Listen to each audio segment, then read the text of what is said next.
Good morning, everybody, and welcome to today's edition of Boredom Busters with Lincoln Children's Museum.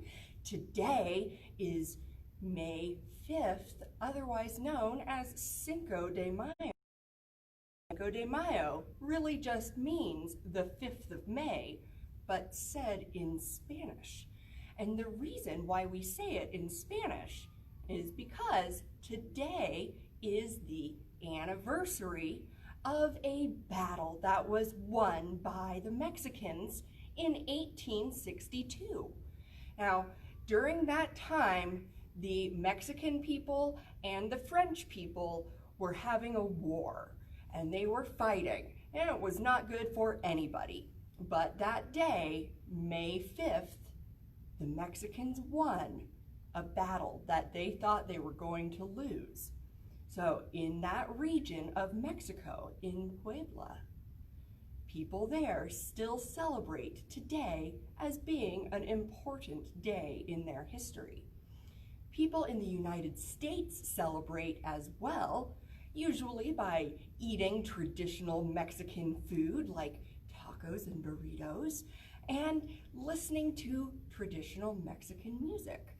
So today, to help us celebrate Cinco de Mayo, I have quite a few things attached today. We can learn to count to 10 in Spanish today. We have a song Sesame Street, and it is the Counting to 10 in Spanish song. And then our printable is also Counting to 10 in Spanish. So listen to the song, see if you can get it stuck in your head. I know I've had it in my head, that same song, since I was very, very young. Now I know how to count to 10 in Spanish. Here's kazoo. 0 through 10 with that number of little musical instruments next door. And here is the word spelled in Spanish, and then a pronunciation guide right underneath it. So, 0, 1, 2, 3, 4, 5, 6, 7, 8, 9, 10. And there is 5, Cinco de Mayo, the 5th of May.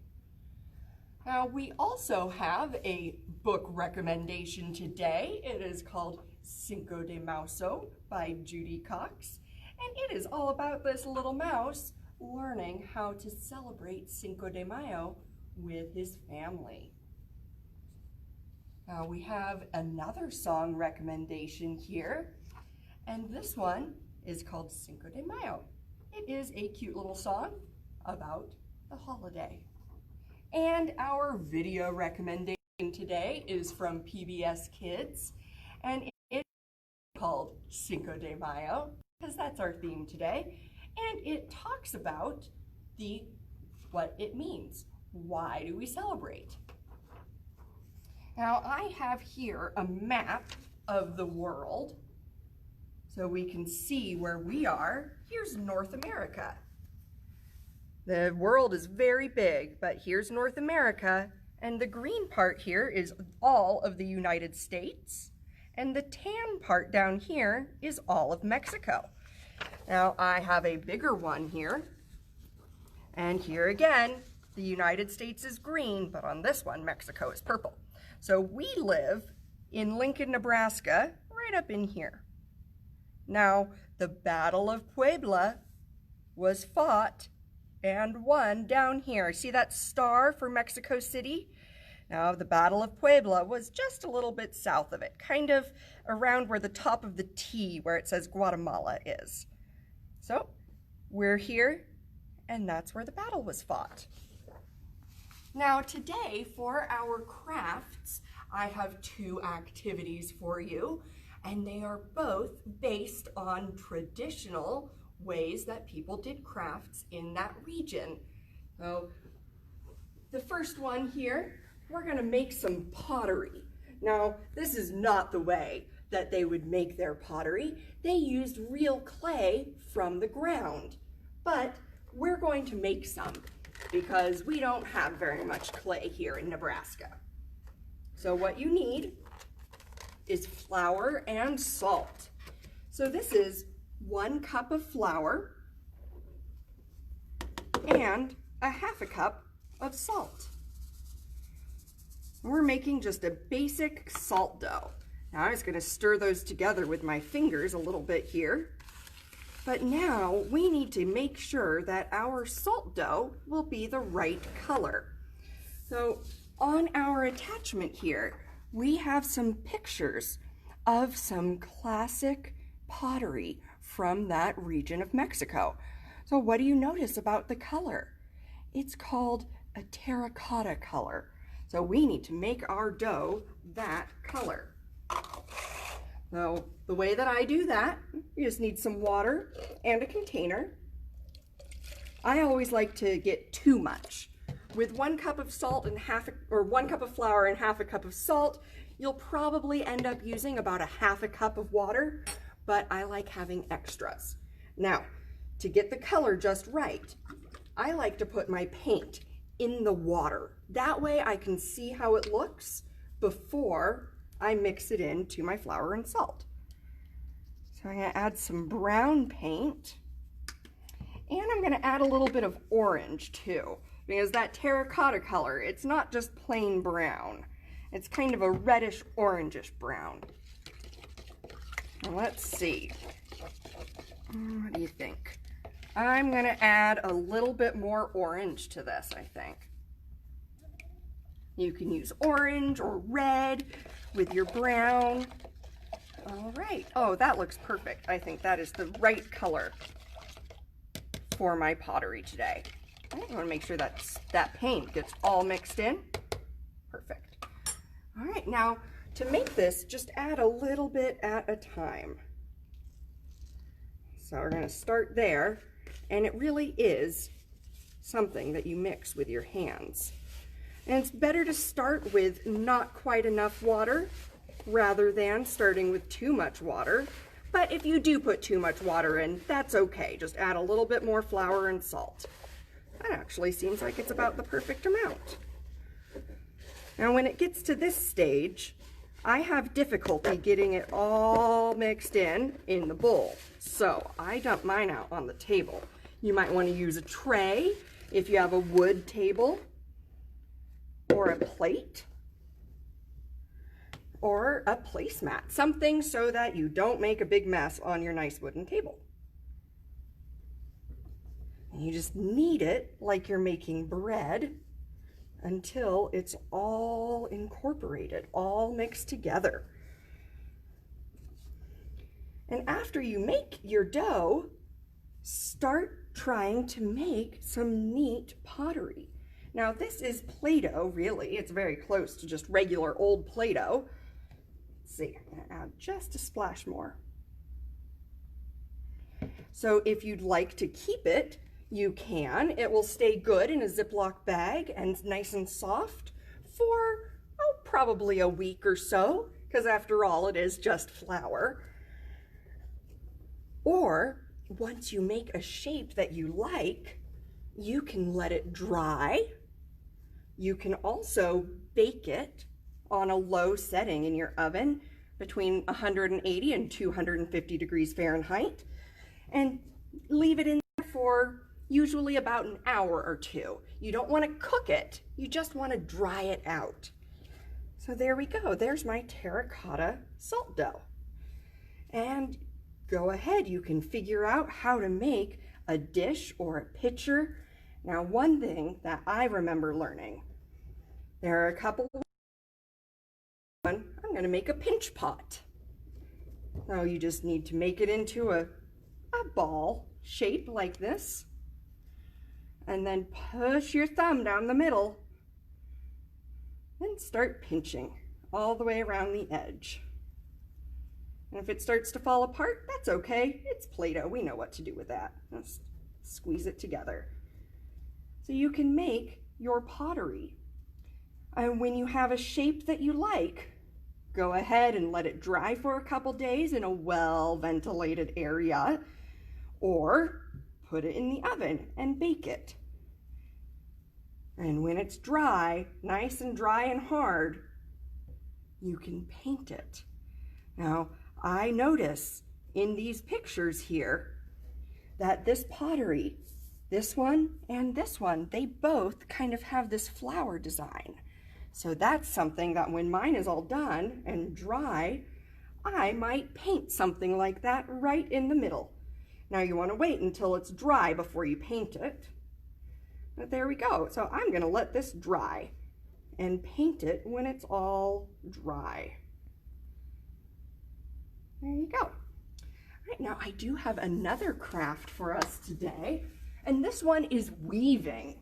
Because weaving is really important in most of the world, really, because everybody wears clothes and everybody needs blankets. But in Mexico and Central and South America, weaving is a way to show where you're from. So we're just going to do a simple weaving today. I will show you how I made this cardboard loom. So all you need is a piece of cardboard and a ruler. You'll need some scissors and some tape, as well as your yarn. Let's see. Here are my scissors. So this one took me about 10 or 15 minutes to make, so I'm just going to show you. Now, what you need to do first is measure out 1 inch down from the top. Now, it looks like my ruler is just the perfect width. So I'm just going to line that up nice and tight and draw a line like that. And you'll do that on the other end of your cardboard as well. Now, the attached link suggests a large piece of cardboard, but really you can do it with any size at all. Now, you need to measure out 1/4 inch lines there, but you want to leave a nice border. So I'm going to leave a 1/2 inch border and then mark out every corner.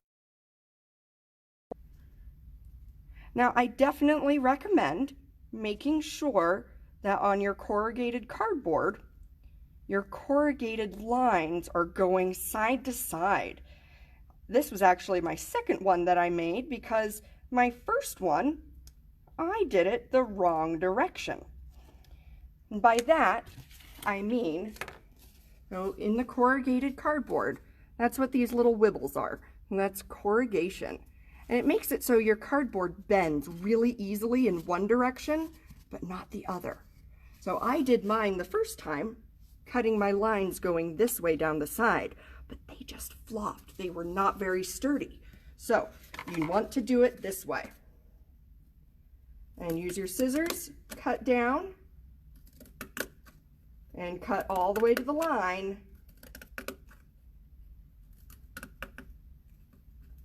Now I'm just going to cut a couple over here too so I can show you how I started my warp threads.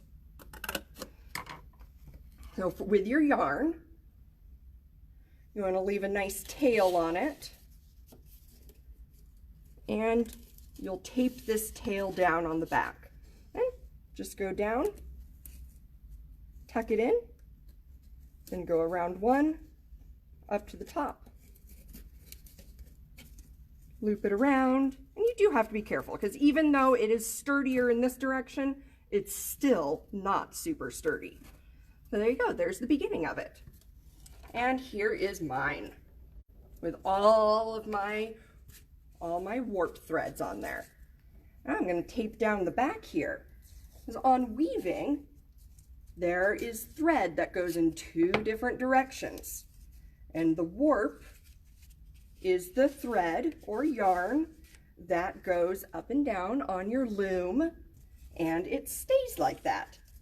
Then you are the one who weaves in what's called the weft. So the warp and the weft. There's that. Now I'm going to use, and I recommend doing a piece that is about this long. If it's much longer, then it will get kind of tricky to hold on to. All right, now if you have a plastic needle, you can use that. You can figure out how to use another, like a chopstick, tape it to the chopstick. I am just going to use some tape here to make my tip nice and strong. Now, another tip, if you're having a hard time getting your yarn up and down and through, you can cut another piece of cardboard and stick it under. So imagine this is cardboard. You can have cardboard underneath like this so that you have a little bit of height there. I would recommend hot gluing that down before you do your warp threads. Now, I am going to tie my end here around my warp thread on the edge and tie it in a knot so it doesn't come off. And then with your little makeshift needle here, just over and under, over and under, over and under. See? Now, if you would like to tighten your yarn up, you can use a fork. A fork is actually about the perfect size. And I like doing a couple threads at a time with my weft here, going over and under that warp thread. Now, when you get to the end of your row, I will show you here, you just go around. So let's see, almost there. So go over and under, and then just, since you went under last time, you'll go over this time, even though it's the same warp thread. See? There you go. Now, you can make this be any shape, any size for your loom, but you will end up with a lovely weaving. And you can try out different techniques too. I saw one, I think it's actually on the linked activity from the yarn company, where they did over 2, under 2, over 2, under 2, where I'm going over 1, under 1. And that ends up with a pretty cool pattern. So see what cool patterns you can make. And when you're done, so imagine I was done, then all you need to do is take these off. You can snip each loop, and then you will need to tie them together so that it doesn't just slide off the end. But have fun with your traditional-ish crafts today, and happy Cinco de Mayo. We'll see you again tomorrow. Now the theme, Wednesday through Saturday, will be transportation. So I hope to see everybody tomorrow at 10:30 in the morning.